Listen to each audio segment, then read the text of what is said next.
Hey guys, so now that you have had a chance to go through the steps of how a bill becomes a law, it's going to be your turn to go through and put those steps into a little presentation. All right, you have a couple of choices in your presentation style. First up, you can do a Prezi. Prezi is something that you all have used before to create other presentations, so it should be kind of old hat. It's almost becoming like the PowerPoint of days past, but that's one option.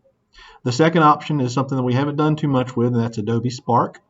Adobe Spark is a pretty cool little tool that allows you to almost make a PowerPoint presentation, but it also lets you do a lot more with it. You can add voiceovers and music, images, and things like that.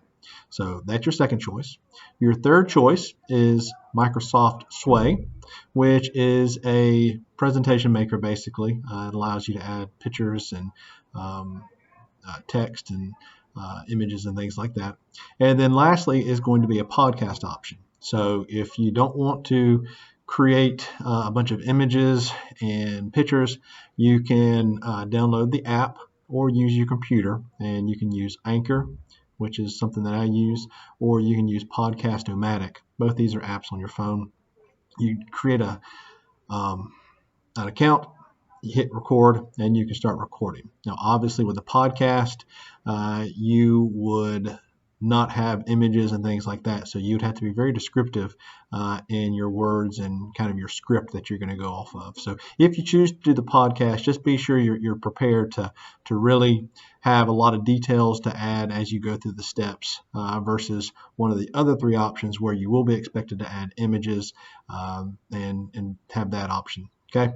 Now, once you have made your choice, download the rubric that is appropriate to your choice. So if you've done one of the kind of presentation style ones, the Prezi, the Adobe Spark, the Microsoft Sway, be sure you download the rubric that goes with that.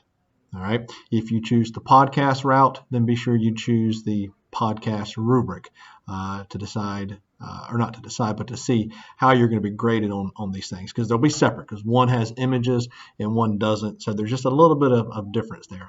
Obviously, the content and the material that you put into it will be the most important thing. All right. If you have questions, as always, I'm here for you. Let me know what I can do for you. Thanks.